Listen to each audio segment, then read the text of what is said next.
Mick Fleetwood and Friends celebrate the music of Peter Green and the early years of Fleetwood Mac. Well, it says that on here, but is it any good?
So cast your mind back, about 18 months ago, February 2020, Mick Fleetwood and Friends managed to pull off a gig at the London Palladium in respect of Peter Green and the early years of Fleetwood Mac. But this was only literally days, if not just a week, before the worldwide coronavirus hit the shores of the UK mainland, where we all went into lockdown.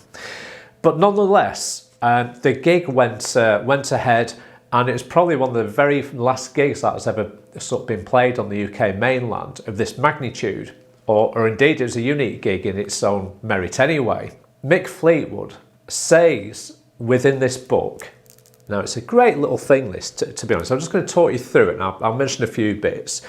But what I bought here is the Blu-ray disc version of this very, very worthwhile concert. You get a nice little card of Peter Green in there with a nice little a few words from Mick Fleetwood on the back. I'll just pop that over there. And it's a lovely, lovely little fold-out book, some really nice little photographs in there, and as you can see, Peter Green's guitar is there, which has been lovely held by Mick Fleetwood, which I think is a lovely, lovely photograph that. And he goes and he talks about the reasons why he was intending to put this gig together and who he's going to have involved within the project, which makes some really, really interesting reading. So I'm not going to dwell too much on that because this is really a review about the gig. But as you sort of flick through the book, it's got some really nice sort of photographs there of rehearsals. It talks about the people that took part in the actual gig itself, like Peter Townsend and Neil Flynn and all the other greats that turned up. But not only did I get the Blu-ray disc with this, but in the back you get 2 CDs as well with the actual sort of recordings of the actual gig on it as well. Now, I have to be honest, the 2 CDs I've put into my computer here, and I've ripped those into iTunes, so it's on in my car, it's on my phone, and I've got to be honest, it's a great recording. It's a really good gig. Now I'm going to talk to you about the gig in itself. Now, it took place, as I've already mentioned, at the London Palladium. But importantly, Mick Fleetwood says within the book that accompanies the DVD that this would not have been possible without the dedication of the house band. Now I'm going to mention these people individually because, to be honest, I didn't read the book until I'd watched the actual gig in itself, and I was just astounded by the house band, the regulars that were there, that were the meat and bones of this gig. Yeah, you've got people like Billy Gibbons who comes on stage, and you've got Christine McVie, you've got, they're all-time greats at the end of the day, but this was the engine room of the gig. This was the foundation for actually getting this project going and actually getting it to the finishing line, which I thought was really, really good. Anyway, so the house band was Rick Vito.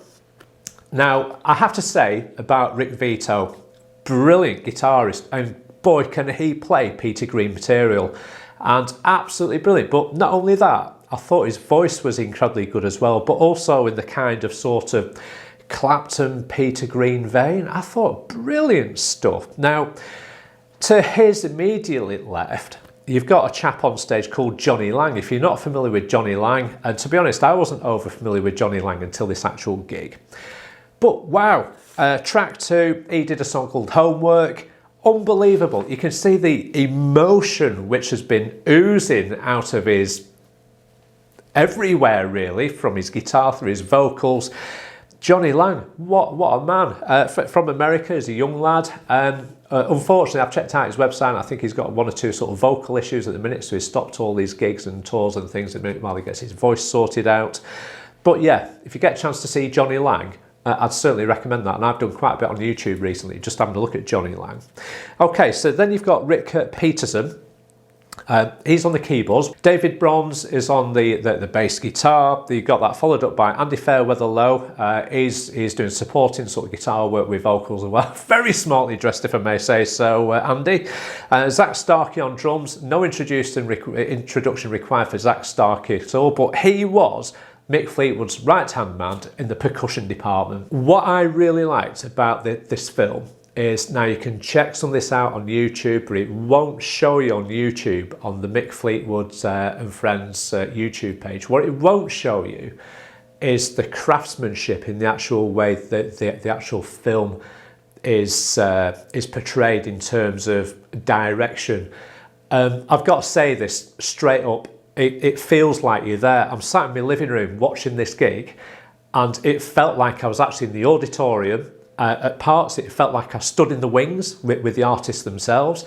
It felt like I was on stage with the artists. It felt really, really intimate in the way that it's filmed and presented, which I thought was absolutely class 1 brilliance. And the way they've done that is they must have had lots of cameras around, very high quality cameras. So for example, you've got the house band who are banging through some tracks, but in amongst that, you've got cameras floating around the stage. They're obviously not getting in the way of the performance at all, but they're filming everything whereby you can see all the minor detail. You can see the pedal boards on the floor. You can see the full components on the drum kit. But it's filmed in a personal way, so there's nowhere to hide in this gig for people. So when you see people like Johnny Lang sort of giving somebody a quick look and a nod, it's there, and you don't get that in regular concert films. And I thought that was really, really good for this production. As I said, you felt that you're in the audience. You felt that you're on stage doing the performance with the band. You felt that you stood in the wings to actually come on. You felt that you're brushing shoulders with Noel Gallagher and people like that as they're waiting to come on. And it's just brilliant the way in which this was filmed. Okay, so I'm just going to go through to the set list because I've highlighted 1 or 2 sort of fantastic tracks which I thought was good. So we'll start with set 1. There's a couple of these that really sort of popped out for me, and I was introduced to Peter Green by Gary Moore. Now, I felt that if Gary Moore had been around today or when this was filmed, without doubt Gary Moore would have been there to play the Peter Green Les Paul, which Peter Green owned, which was passed on to Gary Moore. Gary Moore since passed, and that guitar is now owned by Kirk Hammett, who plays in Metallica. And for me, there's quite a number of these songs on the set list which I was introduced to by Gary Moore. Say, for example, like Stop Messing Around, All Your Love. Let's have a quick look on here now. So we've got Man of the World, Oh Well, Parts 1 and Parts 2, Need Your Love So Bad, Black Magic Woman, The Sky Is Crying, Albatross. It's all there. It's stuff that I was familiar with as a young lad when Gary Moore brought out Still Got the Blues, which is one of my all-time favourite albums. It's the 59 Les Paul, straight into a Marshall Governor, into a Marshall JTM 45 Blues Breaker, and it's a killer tone. So I'm really familiar with that. And when this set came out, and I am familiar with Peter Green, This was naturally his best work and the most influential work that Peter Green's done.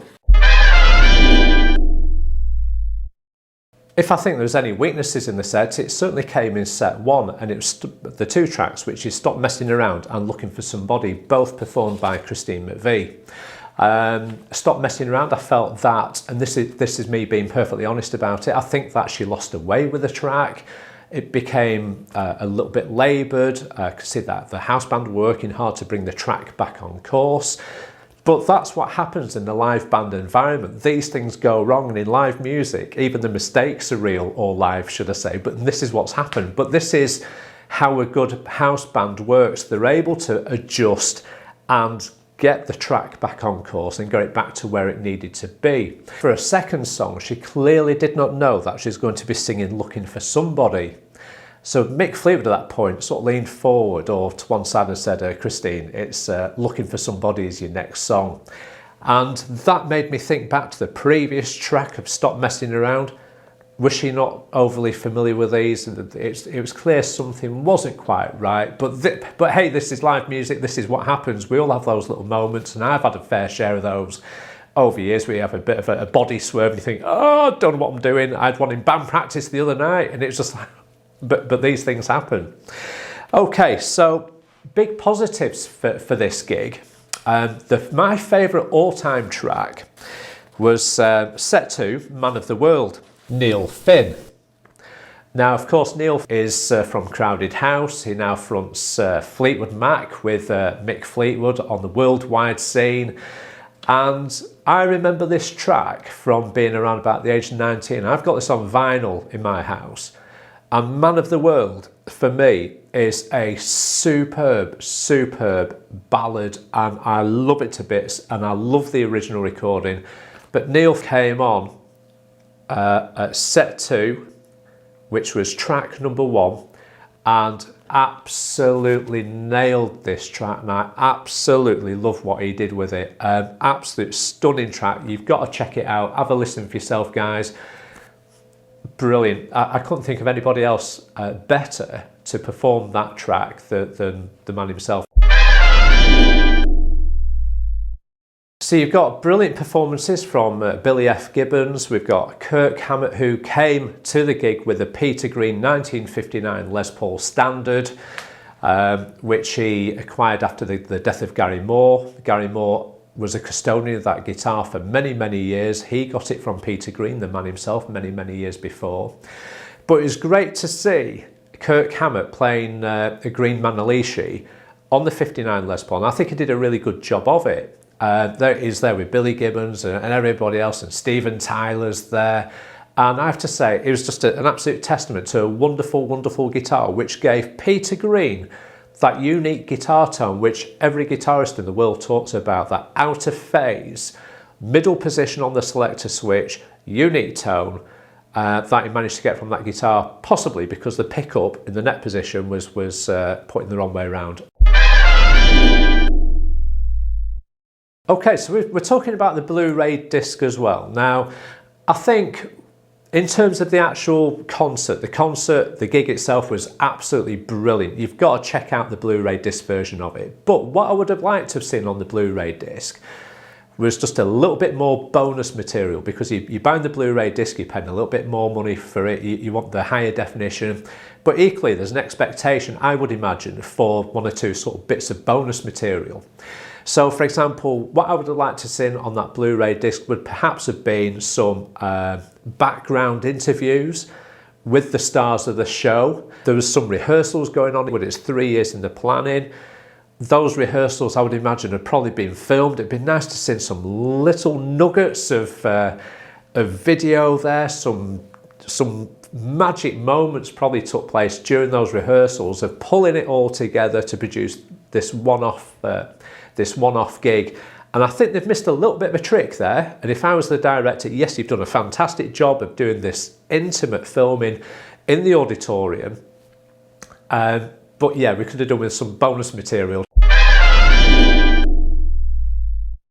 What I did like was at the end, was when the titles come up on the screen, You've got, say for example, various camera angles which shows people's feet going out the auditorium dead slowly. There's no title ending music at all. You've just got albatross at low level in the auditorium, and it's almost like you're still sat in your chair and you're letting other people sort of go out before you. Before you decide to make your move and actually shuffle out of the auditorium yourself. And I thought that was a brilliant bit of filming. What would I give this out of 10 as a DVD, this? Would I recommend this? Well, yes, I would. If you're into Peter Green, if you're into guitar and good music and the early days of Fleetwood Mac, this is a must to buy. If you're not going to buy it, get yourself to the cinema in the autumn of this year and go and watch it. I'll be going anyway because I think it's that good. I want to see it on a big screen, to be honest. It's brilliant on my TV with my surround sound, but I want to basically go to the cinema and watch this as well. So with everything that I've said so far, I would have liked to have seen some Blu-ray, DVD, director's cut behind the scenes, the rehearsals. I think that should have been in here to watch on the TV. Yeah, stop messing around and the Christine McVie thing, that's just the live things. But all in all, this is a 9 out of 10 from Gigs and Guitars. So get yourself a copy, have a watch, borrow it, steal it, whatever you want to do. If you want to check out the video, this is all YouTube in the background. So nip onto the Mick Fleetwood and Friends website and you'll be able to check all this out. I think I've got about 4 songs which you can watch, which is Green Man Alicia and 1 or 2 others, Albatross and stuff, I think it is. Check it out, see what you think, but it doesn't show you the intimate bits that I've spoken about, which really makes this video an absolute jewel to have.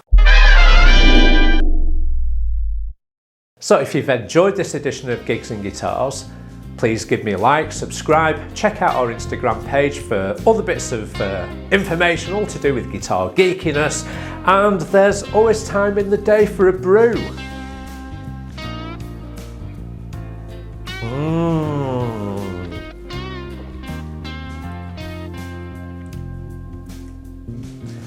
Cracking.